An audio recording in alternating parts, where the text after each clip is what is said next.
Il y a des portes que tu ne devrais jamais ouvrir. Pas parce qu'elles sont visibles, mais parce que ce qu'elles laissent entrer peut détruire ta paix. Ton foyer n'est pas un endroit ordinaire. C'est un espace spirituel. Un lieu où tu dors. Un lieu où tu pries. Un lieu où ton âme se repose. Et pourtant, combien de fois as-tu laissé entrer des personnes sans discerner ce qu'elles portaient réellement? Des sourires qui cachent des intentions, des paroles qui transportent du poison, des présences qui changent l'atmosphère sans que tu comprennes pourquoi. Puis soudain, tu ressens quelque chose d'étrange. La paix disparaît. La confusion s'installe.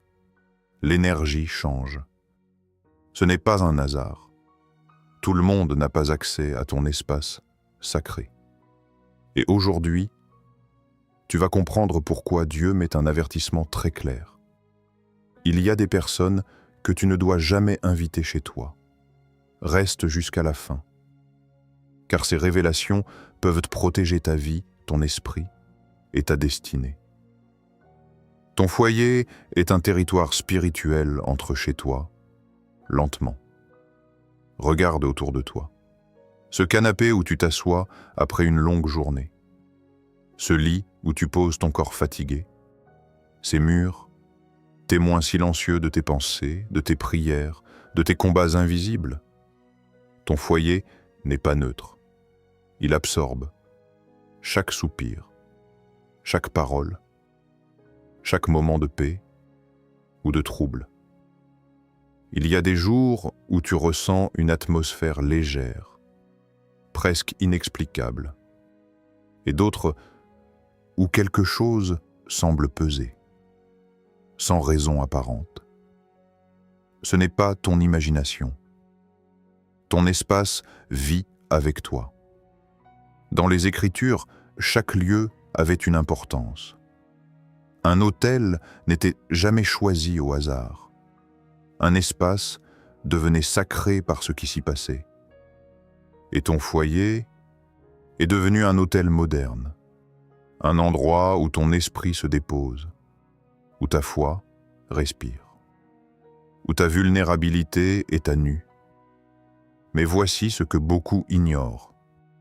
Tout ce qui entre dans cet espace laisse une empreinte. Pas seulement physique, spirituelle. Une personne qui franchit ta porte n'entre pas seulement avec son corps. Elle entre avec son monde intérieur, ses pensées, ses luttes, ses intentions, et parfois même des choses qu'elle ne comprend pas elle-même. C'est pour cela que certaines visites te laissent en paix, et d'autres te troublent profondément. Ton foyer est un territoire invisible, un équilibre fragile entre paix et perturbation. Et sans que tu le réalises, tu en es le gardien. Tout le monde ne mérite pas accès. Il est temps de dire une vérité que tu évites peut-être. Tu laisses trop de gens entrer dans ton espace, pas seulement physiquement, mais émotionnellement, spirituellement. Tu dis oui trop vite, par peur de décevoir, par désir d'être accepté, par habitude, mais chaque oui a un coût. Et souvent, tu le payes en silence. Tu sens ton énergie changer, ta paix se troubler, ton esprit se charger. Et tu ne comprends pas pourquoi. La réponse est simple. Tu n'as pas mis de limite. L'accès à ton foyer n'est pas un droit. C'est un privilège. Tout le monde peut te parler, mais tout le monde ne doit pas entrer chez toi, parce que ton espace personnel est connecté à ton état intérieur. Si tu ouvres ta porte à tout le monde, tu ouvres ton monde à n'importe quoi. Et Dieu ne t'a jamais demandé d'être accessible à tous. Il t'a demandé d'être sage. Dire non n'est pas dur, c'est lucide. Dire pas aujourd'hui n'est pas du rejet, c'est du discernement. Mais tant que tu cherches à être aimé par tout le monde, tu te trahiras toi-même. Les esprits se déplacent à travers les relations. Il y a une dimension que les yeux ne voient pas. mais que ton esprit ressent. Une dimension silencieuse, où les échanges ne sont pas faits de mots, mais d'influence. Chaque personne que tu rencontres porte une atmosphère, invisible, mais réelle. Tu l'as déjà vécu. Tu parles avec quelqu'un, et sans raison logique, tu te sens lourd, ou au contraire, tu te sens apaisé, inspiré, élevé. Ce n'est pas un hasard, car au-delà des apparences, il y a des transferts d'émotions, des transferts d'énergie, des transferts spirituels. Et quand tu invites quelqu'un chez toi, cet échange devient plus profond, plus direct. Ton espace devient un point de connexion, un lieu où ce que cette personne porte peut se déposer. C'est pour cela que certaines visites laissent des traces, même après le départ. Tu ne sais pas expliquer pourquoi, mais quelque chose reste. Une tension, une fatigue, une confusion, parce que ce qui est entré n'est pas totalement reparti. Et c'est là que le discernement devient vital, car tout le monde ne vient pas vide. Premier type. La personne remplie de négativité imagine cette scène. Quelqu'un vient chez toi. Au début, tout semble normal. La conversation commence. Les échanges sont fluides. Puis, progressivement, le ton change. Les phrases deviennent lourdes. Rien ne va dans ce pays. Les gens sont mauvais. De toute façon, ça ne sert à rien d'essayer. Et tu écoutes. Au début, tu compatis. Puis, tu ressens quelque chose. Un poids. Comme si l'air devenait plus dense. Comme si ton espace se refermait. Cette personne ne fait peut-être rien de grave, mais elle transporte une vision sombre, un regard constamment tourné vers le négatif. Et sans t'en rendre compte, tu absorbes. Tes pensées changent, ton énergie baisse, ton optimisme disparaît. Ce n'est pas immédiat, c'est progressif, subtil, mais réel. Ces personnes vivent dans un état intérieur lourd, et partout où elles vont, elles reproduisent cette atmosphère. Ton foyer devient alors un réceptacle, un espace où la négativité s'installe. Et plus tu tolères cela, plus cela devient normal. Deuxième type, la personne manipulatrice et toxique, elle n'élève jamais la voix. Elle ne crée pas de conflit direct. Et pourtant, elle influence tout. C'est une présence subtile, presque invisible au début. Elle te pose des questions, observe tes réactions, analyse tes faiblesses. Et lentement, elle s'installe, pas physiquement seulement, mais mentalement. Elle sait quoi dire pour te faire douter. Elle sait quand parler pour te déstabiliser. Parfois, elle te fait sentir coupable, sans raison claire. D'autres fois, elle te pousse à justifier des choses que tu ne devrais même pas expliquer. Ce type de personne ne vient pas pour partager. Elle vient pour prendre. Prendre de l'attention, prendre du contrôle, prendre de l'espace dans ton esprit. Et plus tu la laisses entrer, plus elle s'ancre. Jusqu'au jour où tu réalises que ton propre espace ne t'appartient plus totalement. Ton foyer devient un terrain d'influence, un lieu où tu ne te sens plus totalement libre, et le plus dangereux, c'est que tout cela se fait sans bruit. Troisième type, la personne spirituellement obscure.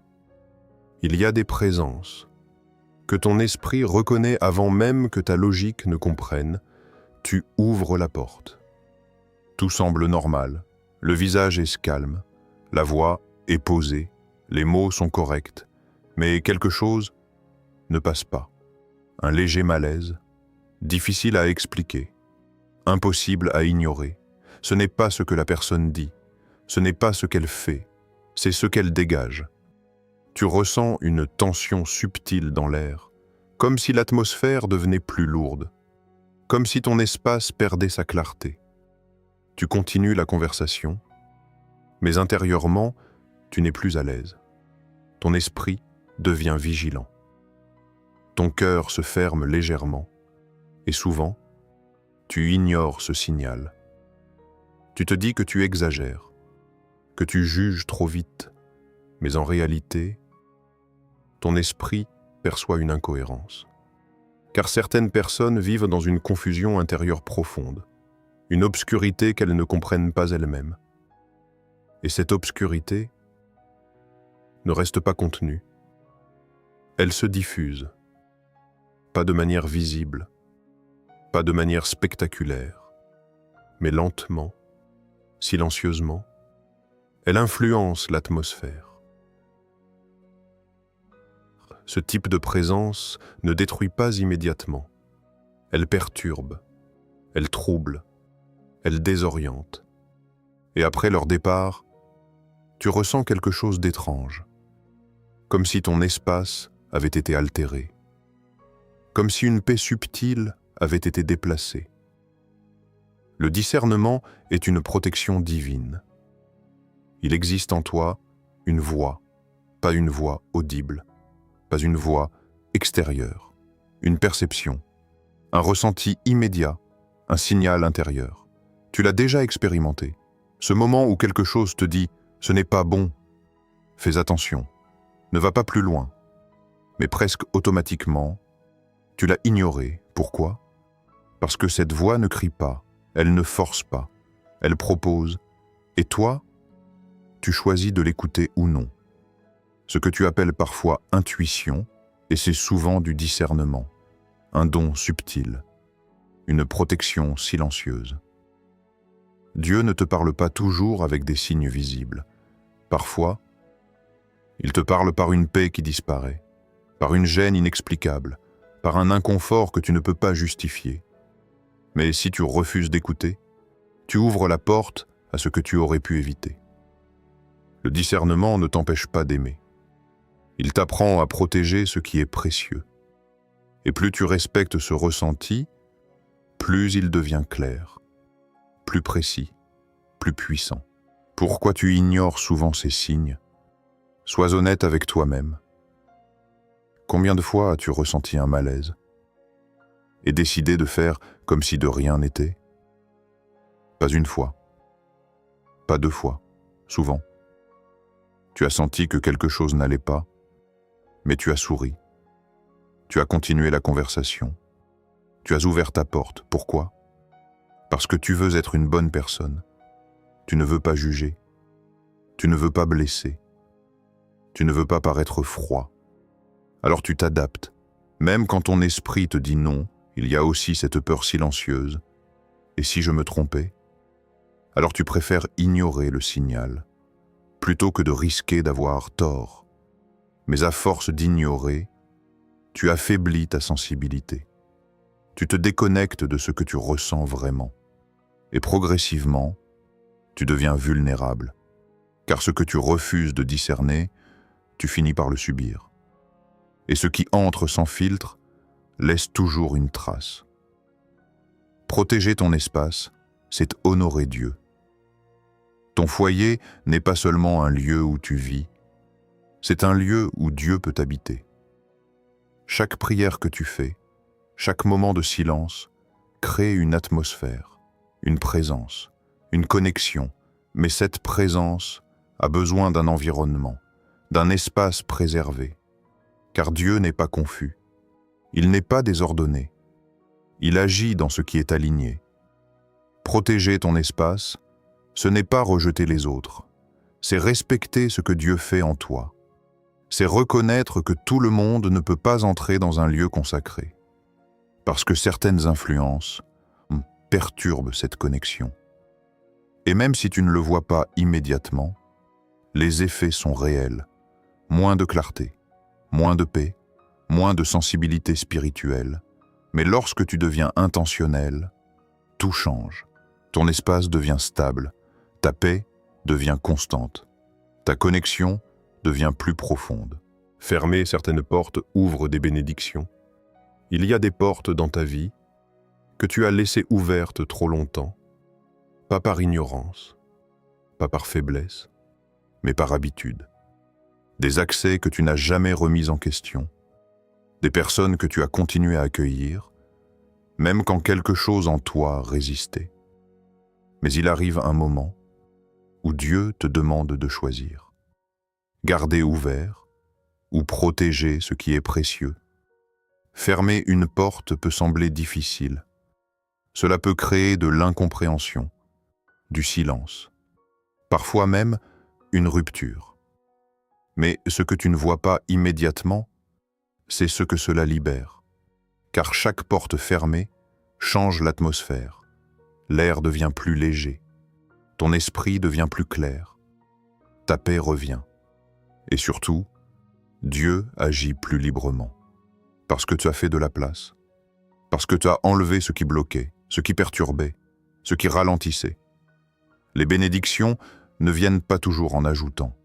Parfois, elles arrivent quand tu enlèves ce qui ne devait pas être là. Alors écoute bien ceci. Tout le monde ne mérite pas d'entrer dans ton foyer. Ce n'est pas de la méfiance, c'est de la sagesse, c'est de la protection, c'est de l'obéissance.